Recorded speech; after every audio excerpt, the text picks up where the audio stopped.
Welcome back to the Everything Elim Podcast, where we talk about life at our beautiful senior living community in Cheshire, Connecticut. Join us to discuss all things wellness, family, faith, lifelong learning, and stay in the know of all things Elim Park has to offer. Hi, everyone. Welcome back to the Everything Elim Podcast. We have a really exciting episode today. We're very excited to bring the ultimate Bruce Springsteen experience to Nelson Hall right here in Cheshire, Connecticut on Thursday, November 6th at 7:30 and Friday, November 7th at 2 o'clock and 7:30 p.m. There's still tickets available to those shows. So welcome, Matt. We're really excited to have you here today. Thank you, Lauren. Really nice to be here. Thanks.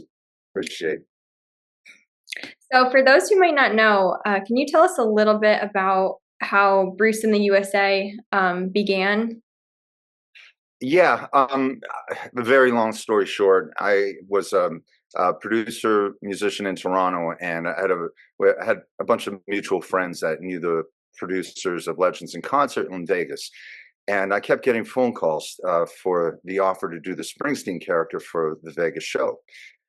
And this is pre-internet, so I wasn't able to just, look and see that this was a big production Las Vegas show, and it was sort of a big deal, at the time.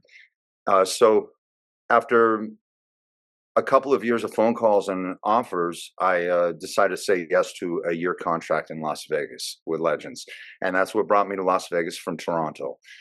Became an American citizen, been here 23 years, and it's been totally great and very.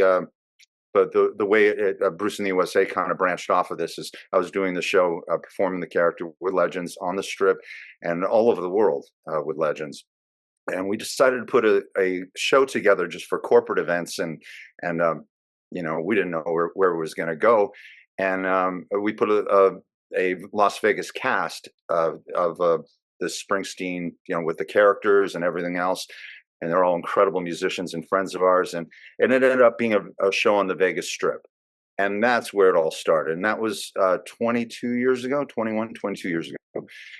And from there, we were invited to certain places around the country with people within the Bruce circle, Clarence Clemens, a bunch of mutual friends. And it just kind of got embraced, and we kind of got the thumbs up to just, we brought it to Bruce fans that, weren't getting the tickets with the hotel or the buffet or, like a Las Vegas sort of thing. They were the hardcore fans. And once we realized how special this music was and these lyrics to all these amazing people, I mean, the best crowds and the memories attached, and we just realized we were part of something much deeper than a silly little, silly show on the Strip. And so we started touring it, and that brings us to today. We've been touring it for 2 decades now, and that's how it all began. And it could have ended so many times, but I don't know, there's something special about it. I mean, we make a lot of people happy, and it's a beautiful thing to be a part of something that's much bigger than yourself. That's great. Especially when it's a performance. This is performance, I actually never owned a Bruce record, but once I loved songs, but once I got this gig, I realized how incredible it was, and it found all my respect, Was there a moment in your life where you were like, I sound like him, I really admire him and want to emulate that?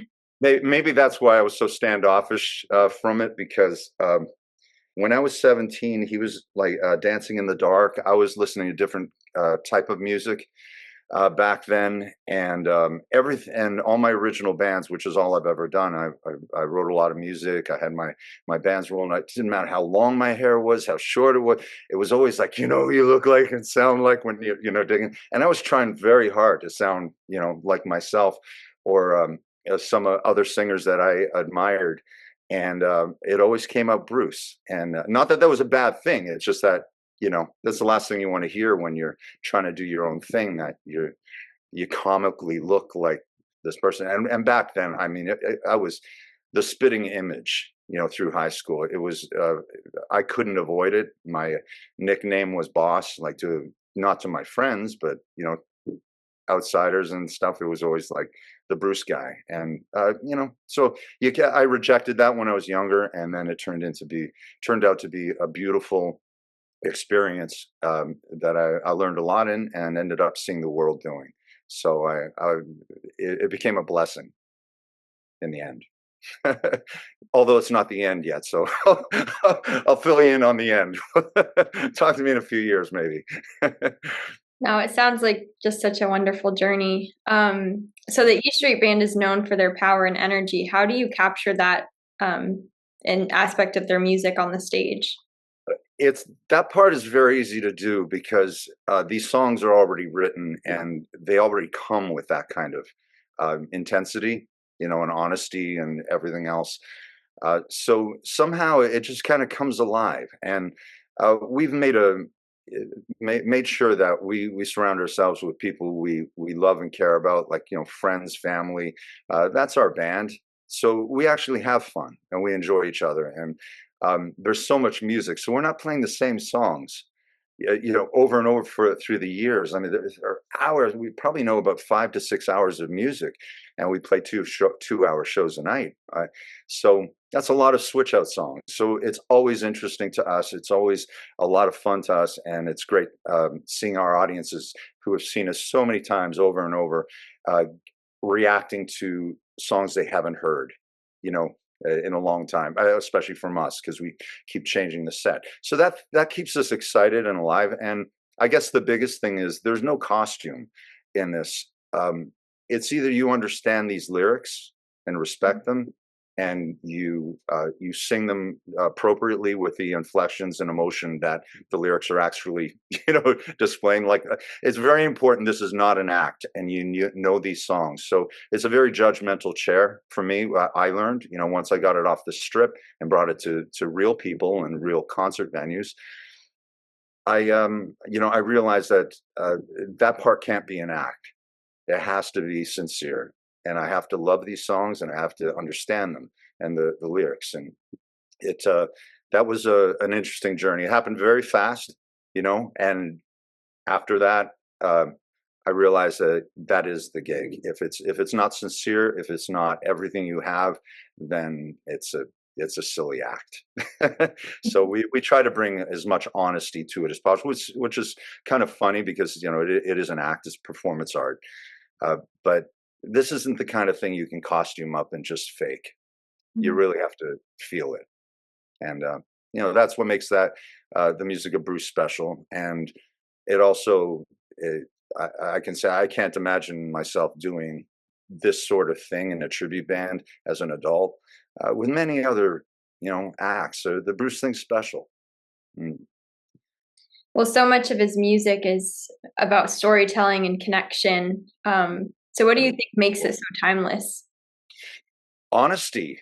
It really, it's always coming down to honesty. And the older I get, the more I realize that, wow, it's that silent honesty. It's not, verbiage. It's people see and feel you and know what you are. And, we're talking about somebody who hasn't changed. Mm-hmm. He's never changed his positions, his life, his art. He's always been a rock solid character standing on the same ground. And for that reason, at least you can believe him. You know what I mean? Like it's a real thing. It's not a contradiction of something he was 10 years ago or blah blah blah, like society. So I'm finding it to be a very I've learned a lot from him, and not just his songwriting and everything else, but just his character. So I'm very, very happy to be a part of that. And I know we were talking before the episode, but like I said, my dad is the biggest Springsteen super fan. So how do you deal with that when you meet those super fans out at your shows? Oh, it's awesome because they think I'm an encyclopedia, and I think the first thing they want to see is that, okay, this idiot doesn't think he's Bruce. You know what I mean? Like literally, there's a tiny bit of them that's just like, please don't be pretending to be Bruce and talking like him. And you know what I mean? I think it's very important that for those people that they know that this is all just in fun, and it is a celebration of the music. And I can say this in my 50s that attached to the music are memories. I mean, I've got memories of high school, 17-year-old, my first girlfriends, everything. There was a Bruce song playing somewhere, through those years. The radio, I'm just saying, it's been a big part of my life journey, not because I was obsessed with Bruce, because you couldn't miss it. It was part of our pop culture. And the songs that I wouldn't necessarily listen to when I was younger, I just look at now as just brilliant, like just timeless. How do you not get sick of a song after singing it thousands and thousands of times? I do that, that's what I've been doing. And every time I sing, Born to Run or Thunder Road, or these songs, it's almost like an honor. There's not one moment where I'm, tired of singing these songs. And I don't think I could say that with any other song. It's like, that's the whole bag. It's like we want to kill ourselves from I'm sorry, working musicians who have to sing, the same song over and over. It's a slavery, but there's none of that here. It is just an honor and a great thing to be a part of. Well, we've done a few of these interviews for Nelson Hall with different performers from all over, all different genres of music. And Pam and I always say, and we are a retirement community as well. We are very unique in that way. So our Peter is in our retirement community. But I really do think, I mean, like you said, music really is memories to so many people. And we all have different tastes and different things that we like. But it's so crazy how a song can bring you back to a time in your life or a memory. It's really special. Oh, yes, exactly. Especially the older you get. Every 10 years, it matters more. So what our patrons expect from the show that you are bringing to Nelson Hall? We are going to have fun. It's just, the music is the music. But we're, I guess a look at our shows is dancing, singing, having fun. It's not, I assume it's a seated venue, but that doesn't last very long at our shows. These songs are just, they're just welcoming to letting go and having fun and partying. And there's no pretentious weirdness about it. It's all just about Bruce and the E Street Band and these songs and having some fun to get together. And that's really the whole point of it. Nobody's taking it too seriously on stage, I should say. And you've performed the show all over. So what keeps it fresh for you? Well, the changing of the songs, the travel, the locations. I always say we have a little bit of Carney in us, to want this lifestyle, which is always travel. I'm on a plane tomorrow. I'm pretty much flying out of Vegas every time I work now, and I think that the journey that we've done together has it's just this quiet, unspoken thing that we all value and appreciate, especially walking back into these beautiful towns that you never vacation to, across the country. Sit in the corner pub, that nobody knows you just played the theater, and just, feel the pulse of a town and whatnot. We have our little, go-tos in all these wonderful cities across the country that I think I would miss most, and friends, of course. Over the years, 2 decades of traveling, we've accumulated some really awesome people. So I think maybe that's the drive, but no, I'm sorry. The biggest drive, we can get 1,000 people very, very drunk, and they only have love in their hearts. They're hugging, singing. There are no fights. There's no darkness. You know what I mean? It's like a big, happy, joyous occasion. And that is probably the most special thing about this particular gig, that we're playing for some of the greatest people that we would want to know, the most respectful people. And these songs just bring joy like I've never seen before. And I've been a musician my whole life. Maybe I shouldn't have been doing my own original music. That might have helped, but I'm just kidding. I'm just saying the power of these songs and the audiences. That's definitely the glue. Everything else is a plus. Do you have a favorite city that you've performed in? It keeps changing. I used to have great times in Chicago. I love Brooklyn, for stupid reasons, my own personal, reasons. Everybody's got their own journey and their own places.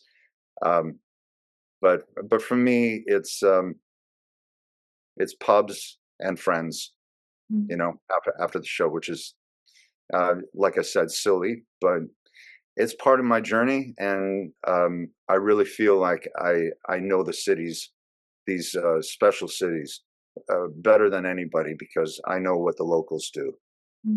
It's not vacation.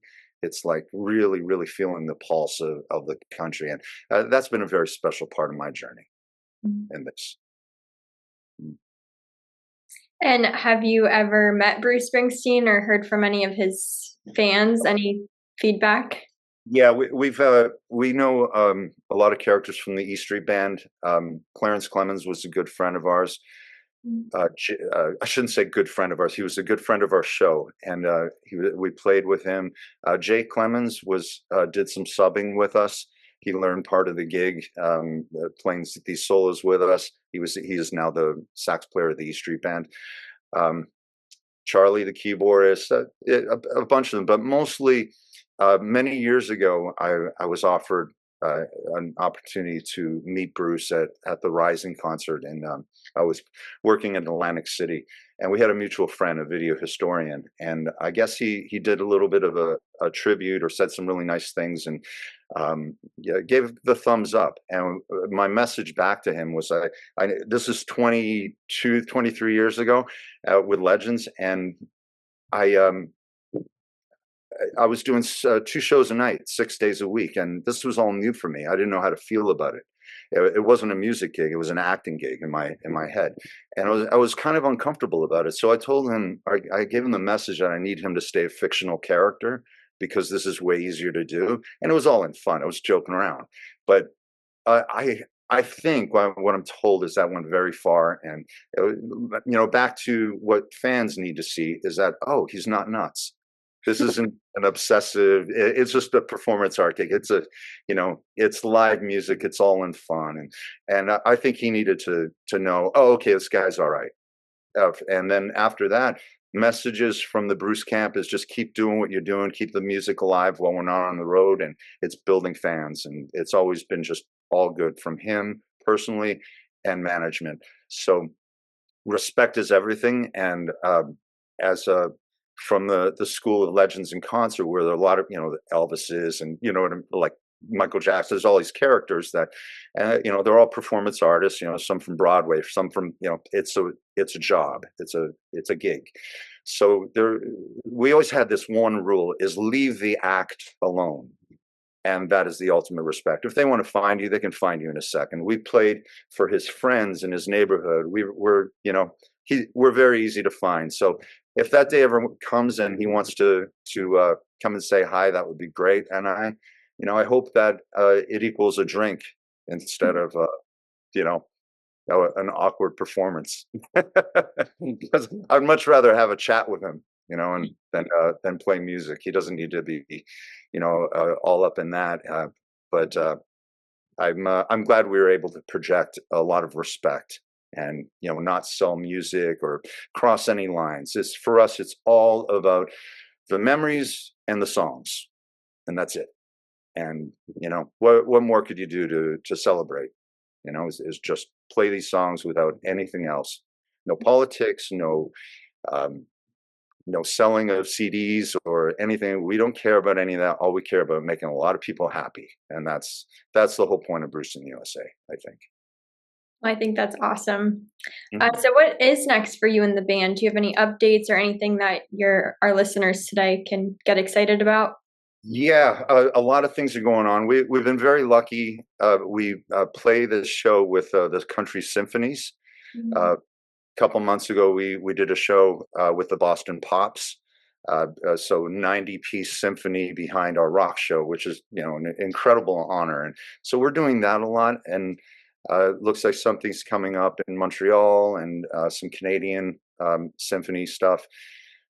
So for us, that's the greatest honor ever. To be able to perform a 2-hour show with a 75 to 90-piece symphony is like nothing I've ever experienced before. It's like a warm blanket, and it's just such an honor to be a part of. So I would say that we've the PACs and all the great things that we're doing are, that's an honor as well. But I really hope we do more symphonies in the future, because that's just something that I keep having to kind of snap my mind up and realize what an incredible honor that is. So hopefully there are many more of those. Well, it sounds like you've had a great journey, and there are exciting plans for the future. So that is awesome. Thank you very much. So I just have one more question. If you had to tell our listeners one thing about your show, why shouldn't they miss your shows coming in November?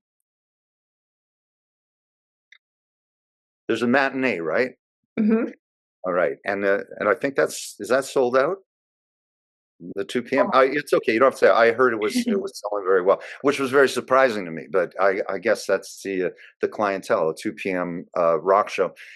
So it's the evening show. I guess is it licensed? Like they sell alcohol? We do not. Not? Okay. So the message: bring your own. We're way better when drinking. We have a great concession stand. We have lots of candy, lots of snacks, and soda. Just kidding around. All right. So look, it's going to be a rocking show. No matter what, we bring the same thing everywhere we go, and it doesn't matter if it's 9 a.m., 2 p.m. It's going to be celebration of the music, and hopefully everybody will let loose and have fun with us. Well, we are so excited to have you. So thank you, Matt. We really appreciate you taking the time to talk with us today. And it's an honor. Thank you. Time is flying, so that will be here before we know it. We're excited to welcome you to Nelson Hall. It's your first time with us, so. Yes, it is, and hopefully not the last. Not the last. I hope not. Well, thank you so much. It was great to meet you, and we'll be seeing you soon at Nelson Hall. Can't wait. You have a great day, Lauren, and Pam. Take care. Thank you.